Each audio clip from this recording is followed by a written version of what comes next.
السلام علیکم ورحمۃ اللہ وبرکاتہ۔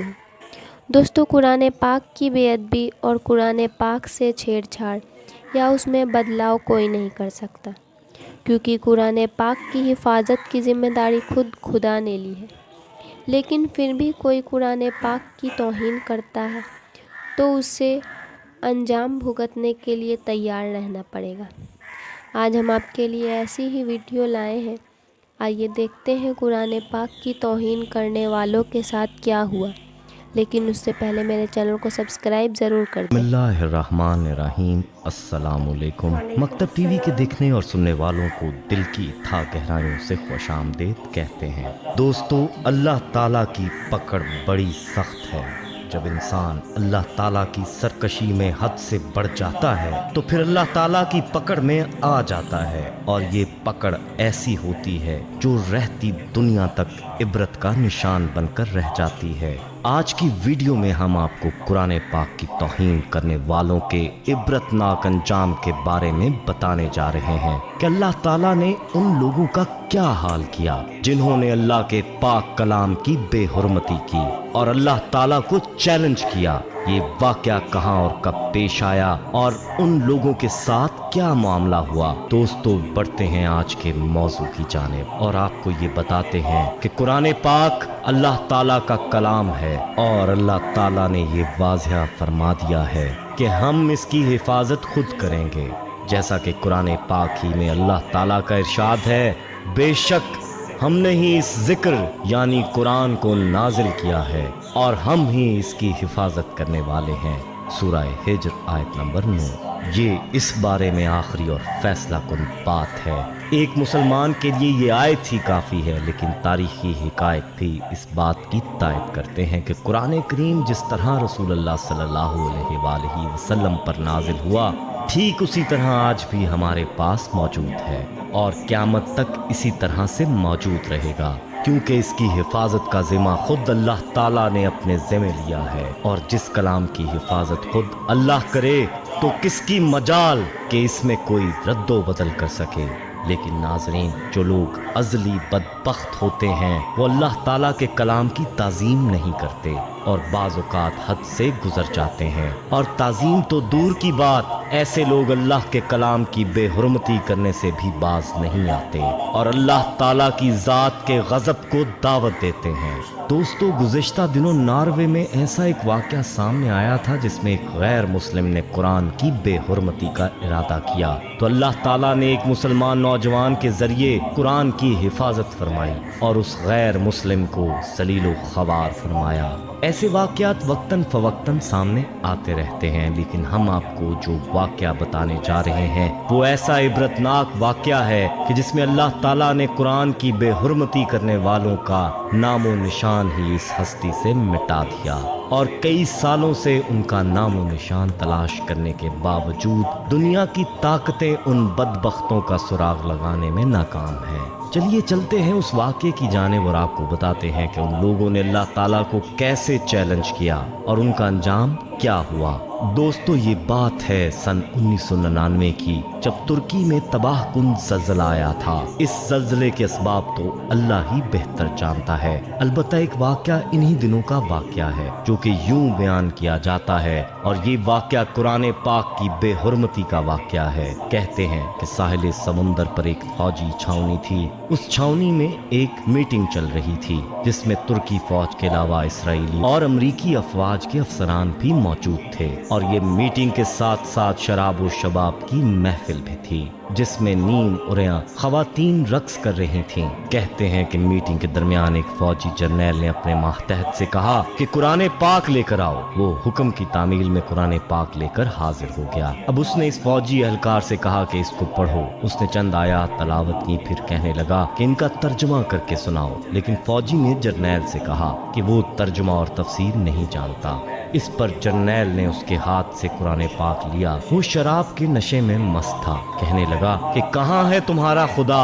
جو کہتا ہے میں اس کتاب کی حفاظت خود کروں گا، اور یہ کہہ کر اس نے قرآن پاک کے اوراق پھاڑ کر رقص کرنے والی اریاں خواتین کے پیروں میں پھینک دیے، اور پھر چیخنے لگا کہ اپنے اللہ کو بولو آ کر اس کلام کی حفاظت کرے اور اس کلام کی اس بے حرمتی کو بچائے۔ یہ فوجی بے بس تھا، اس کی آنکھوں میں آنسو اتر آئے، لیکن وہ کچھ نہیں کر پایا اور آنکھوں میں آنسو لے کر چھاؤنی سے باہر آ گیا۔ یہ فوجی کہتا ہے کہ جب میں باہر آیا تو میں نے دیکھا کہ ایک سفید روشنی ہے جو کہ اس چھاؤنی کی چھت پر موجود ہے اور باقی ہر طرف اندھیرا ہو رہا ہے۔ میں سمجھ گیا کہ اللہ کا عذاب آ چکا ہے۔ اس کے بعد ایک زوردار دھماکہ ہوا اور وہ چھاؤنی تباہ ہو گئی۔ یہ دھماکہ بہت تیز تھا جو کہ سمندر کے اندر سے ہوا تھا۔ سمندر کا پانی اس چھاؤنی والی جگہ کو اپنے ساتھ بہا لے گیا۔ اخبارات والوں نے یہ لکھا ہے کہ نہ صرف امریکہ کے ماہرین بلکہ پوری دنیا کے ماہرین آج تک اس چھاؤنی کا سراغ لگانے میں مصروف ہیں، لیکن ان کو کوئی سراغ نہیں مل رہا کہ آخر یہ چھاؤنی گئی تو کدھر گئی۔ دوستو، یہ ہوتا ہے انجام اللہ تعالیٰ کے غیظ و غضب کو دعوت دینے والوں کا اور قرآن پاک کی بے حرمتی کرنے والوں کا۔ اللہ کی طاقت کے سامنے یہ حقیر سا انسان کیا معنی رکھتا ہے؟ انسان تو کیا، تمام جہانوں کے اندر کوئی مخلوق ایسی نہیں ہے جو اللہ کے سامنے کوئی وقت رکھتی ہو۔ یاد رہے کہ اللہ کے ساتھ ٹکر لینے والوں کا جو انجام ہونا چاہیے وہ ظاہر ہے۔ اب یہ چھاؤنی کہاں ہے اور کدھر گئی، اس کی خبر اللہ ہی کو ہے۔ تحقیق والوں کو چھاؤنی کی جگہ پانی کے علاوہ کچھ بھی نہیں مل رہا۔ ایسے سینکڑوں واقعات ہیں جن میں قرآن پاک کی بے حرمتی کرنے والوں کا نشان عبرت بنا دیا گیا تاکہ کوئی اس بات کی جرت نہ کرے کہ وہ قرآن کی بے ادبی اور بے حرمتی کے بارے میں سوچے۔ ایسا ہی واقعہ ایک امریکی باشندے کا بھی ہے کہ جس نے قرآن پاک مانگا اور اس کے بارے میں کہنے لگا یہ قرآن ہی جس کی وجہ سے دنیا میں دہشت کرتی ہے اور دنیا میں اس کی وجہ سے بے حیائی ہے، اور پھر اس قرآن کو جلانے لگا۔ پھر اس کا انجام کیا ہوا؟ اس کے ہاتھ ہی اس آگ میں جل گئے جس میں وہ قرآن کو جلانے والا تھا، لیکن قرآن کی اللہ نے حفاظت کی۔ دوستو، ہمیں چاہیے کہ قرآن کو سیکھیں، اس پر عمل کریں اور جہاں تک ہو سکے اس کی حفاظت کریں، خود بھی اس کو یاد کریں اور اپنے بچوں کو بھی یاد کروائیں۔ یاد رہے کہ قرآن پاک کو حفظ یاد کرنے کے بڑے فضائل ہیں، جن میں سے چند کا ذکر یہاں کیا جاتا ہے تاکہ آپ کے اندر اس کا شوق پیدا ہو۔ عبداللہ بن عمر رضی اللہ تعالیٰ عنہ نبی صلی اللہ علیہ وآلہ وسلم سے بیان کرتے ہیں کہ صاحب قرآن سے کہا جائے گا پڑھتے جاؤ اور چڑھتے جاؤ، نیز اس طرح ٹھہر ٹھہر کے پڑھو جیسے تم دنیا میں پڑھتے تھے، کیونکہ تمہارا ٹھکانہ وہی ہوگا جہاں تم آخری آیت پڑھو گے۔ باروایت صحیح ترمذی حدیث نمبر 2914۔ اس حدیث میں پڑھنے کا مطلب یہ ہے کہ جن لوگوں کو قرآن حفظ ہوگا ان کو حکم ہوگا کہ وہ پڑھتے جائیں جو قرآن ان کو یاد ہے۔ جس کو جتنا قرآن یاد ہوگا اتنا ہی بلند اس کا مقام ہوگا۔ اسی طرح سے عائشہ رضی اللہ تعالیٰ عنہ سے مروی ہے کہ رسول اللہ صلی اللہ علیہ وآلہ وسلم نے فرمایا اس شخص کی مثال جو قرآن پڑھتا ہے، قرآن کا حافظ بھی ہے تو وہ نیک محرر فرشتوں کے ہمراہ ہوگا۔ جو شخص قرآن پڑھتا ہے لیکن قرآن پڑھنا اس کے لیے مشکل ہو جاتا ہے تو اس کے لیے دوہرا اجر ہے۔ باروایت صحیح بخاری و مسلم۔ ابو ہریرہ رضی اللہ تعالیٰ عنہ کہتے ہیں کہ نبی صلی اللہ علیہ وآلہ وسلم نے فرمایا قرآن کریم قیامت کے دن آ کر کہے گا پروردگار اسے مزین فرما دے، تو اسے معزز تاج پہنایا جائے گا۔ پھر قرآن کہے گا یا رب مزید مزین فرما دے، تو پھر اسے مکرم لباس پہنایا جائے گا۔ پھر قرآن کہے گا یا رب اس سے راضی ہو جا، تو اسے کہا جائے گا پڑھتا جا چڑھتا جا، اور ہر ایک کے پڑھنے پر اس کا حسن دوبالا ہوتا جائے گا۔ باروایت صحیح ترمذی۔ سبحان اللہ، کیسی شان ہوگی قرآن پاک کے حافظ کی۔